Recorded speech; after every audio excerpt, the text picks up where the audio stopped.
Hi guys, welcome back to my channel Monalisa Sanskrit youth career पर।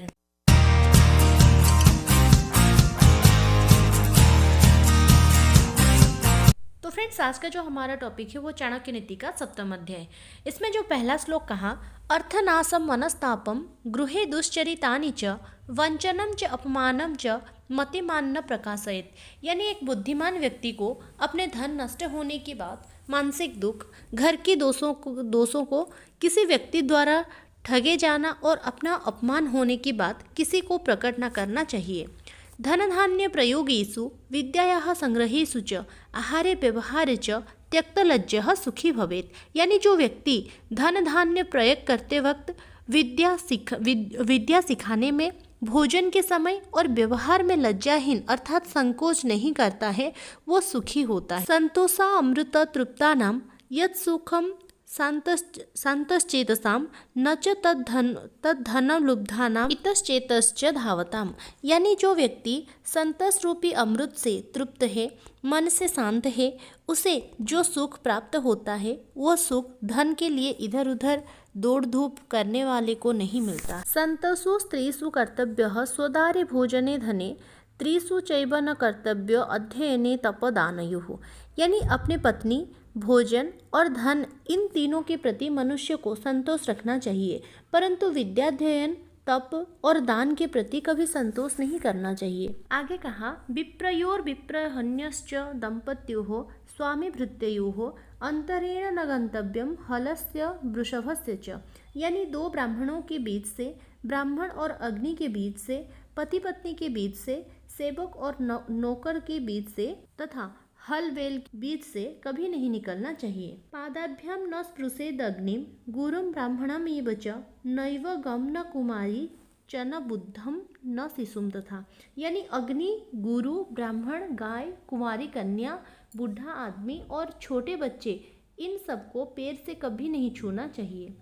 सकटम पंचहस्तेन दशहस्तेन वाजिनम हस्ते शतहस्तेन देशत्यागेन दुर्जनम, यानी बैलगाड़ी से 5 हाथ, घोड़े से 10 हाथ, हाथी से 100 हाथ दूर रखना अच्छा है, लेकिन जो दुर्जन है उसे बचने के लिए यदि देश को त्याग करना पड़े तो भी कर लेना चाहिए। हस्ती अंकुश मात्रेण वाजी हस्तेन ताड्यते श्रृंगिम लगुड़ हस्तेन खड्ग हस्तेन दुर्जनः, यानी हाथी को अंकुश से, घोड़े को हाथ की थाप से, सींग वाले पशुओं को डंडे के बस में किया जा सकता है, परंतु दुर्जन व्यक्ति को हाथ में पकड़ी हुई तलवार से मारा जाना चाहिए, क्योंकि वो वश में नहीं होता है।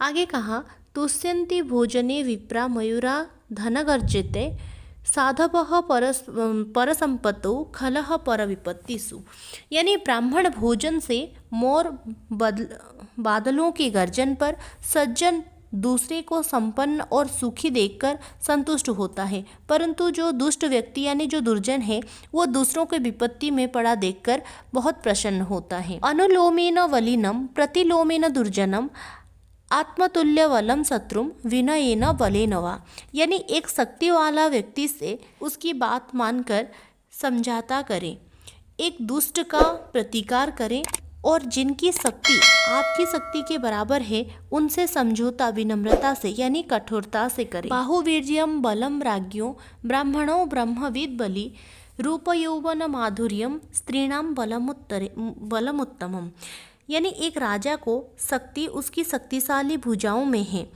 एक ब्राह्मणों की शक्ति उसकी स्वरूप ज्ञान में है और एक स्त्री की शक्ति उसकी सुंदरता, तारुण्यता और मीठे वचन में है। फ्रेंड्स, इस तरह से संस्कृत रिलेटेड वीडियो पाने के लिए आप मेरे चैनल में जुड़े रहिए। आप अगर मेरे टेलीग्राम चैनल में जुड़े होना चाहते हैं तो उसका लिंक मैं डिस्क्रिप्शन में दे दूंगी, जाके ज्वाइन हो सकते हैं। और आपको अगर किसी भी संस्कृत रिलेटेड वीडियो की ज़रूरत है तो उसका भी वो टेलीग्राम ग्रुप में जाके उसमें मैसेज दे सकते हैं, उसको देख के मैं बनाने की कोशिश करूँगी वीडियो को।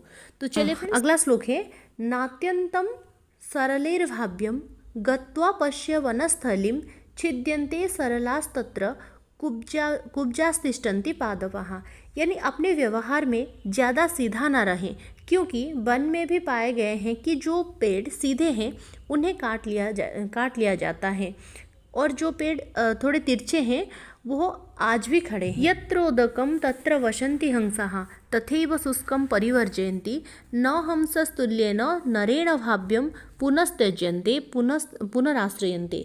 यानी जहाँ जल रहता है वहाँ हंस रहते हैं, और जब जल सूख जाता है तो हंस उस स्थान को छोड़ देता है। हंस के जैसे स्वार्थी मनुष्य को नहीं होना चाहिए, क्योंकि वे कभी त्याग करते हैं तो कभी आश्रय लेते हैं। उपार्जितानां वित्तानां त्याग एव हि रक्षणं तडागोदर संस्थानां परिवाह इव अम्भसाम। यानी अर्जित अथवा कमाए हुए धन का त्याग करना अर्थात उसका ठीक ढंग से व्यय करना, उससे सार्थक लाभ उठाना ही उसका रक्षा है। जिस तरह तालाब में भरे हुए जल को निकालते रहने से उसका पानी शुद्ध होता है। यस्य अर्थस्तस्य मित्राणि यस्य अर्थस्तस्य बान्धवाः यस्य अर्थाः न पुमां लोके यस्यार्थाः सच जीवति। यानी इस संसार में जिसके पास धन है उसके मित्र होते हैं, उसके भाई बंधु होते हैं। धनवान व्यक्ति को श्रेष्ठ व्यक्ति माना जाता है। इस प्रकार वो आदर पूर्वक अपना जीवन बिताते हैं। स्वर्गस्थितानां इह जीवलोके चत्वारि चिह्नानि वसन्ति देहे दान प्रसंगो मधुरा च वाणी देवार्चनम ब्राह्मण तर्पणम च।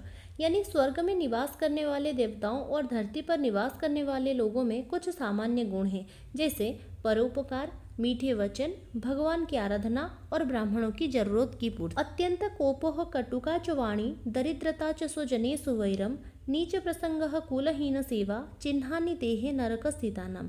यानी नरक में निवास करने वाले और धरती पर निवास करने वाले में जो साम्यता है उनमें से कुछ है अत्यधिक क्रोध, कठोर वचन, अपने ही संबंधियों से शत्रुता, नीचे लोगों से मैत्री और हीन हरकत करने वालों की नोक। गम्यते यदि मृगेन्द्र मंदिरम लभ्यते करिकोपलमौक्तिकम जम्बुका अलयगते जो प्राप्यते वत्स पूछक हरा चर्म खंडनम। यानी यदि आप शेर की गुफा में जाते हैं तो आपको हाथी के माथे का मणि मिल सकता है, लेकिन यदि आप लोमड़ी जहाँ रहती है वहाँ जाते हैं तो बछड़े की पूंछ या गधे की हड्डी के अलावा आपको कुछ नहीं मिलेगा। सुनः पुच्छमेव व्यर्थम जीवितम विद्यया विना न गुह्य गोपने शक्तिम न च दम सनिवारण। अर्थात एक अनपढ़ आदमी की जिंदगी कुत्ते की पूंछ की तरह बेकार है, क्योंकि उससे वो ना तो अपने शरीर के गुप्त भागों का ढका सकता है और ना ही काटने वाले मच्छरों की उड़ा सकता है। वाचः शौचम च मनसः शौचम इंद्रिय निग्रहः सर्वभूते दया शौचम एक क्षोत्रम परार्थिनाम।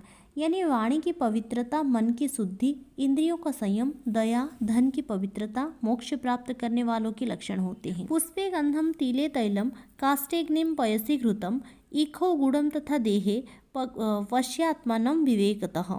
यानी जैसे फूल में सुगंध होती है, तिलों में तेल होता है, सूखी लकड़ी में अग्नि, दूध में घी, ईख में गुड़ तथा मिठास होती है, वैसे ही शरीर में आत्मा और परमात्मा विद्यमान है।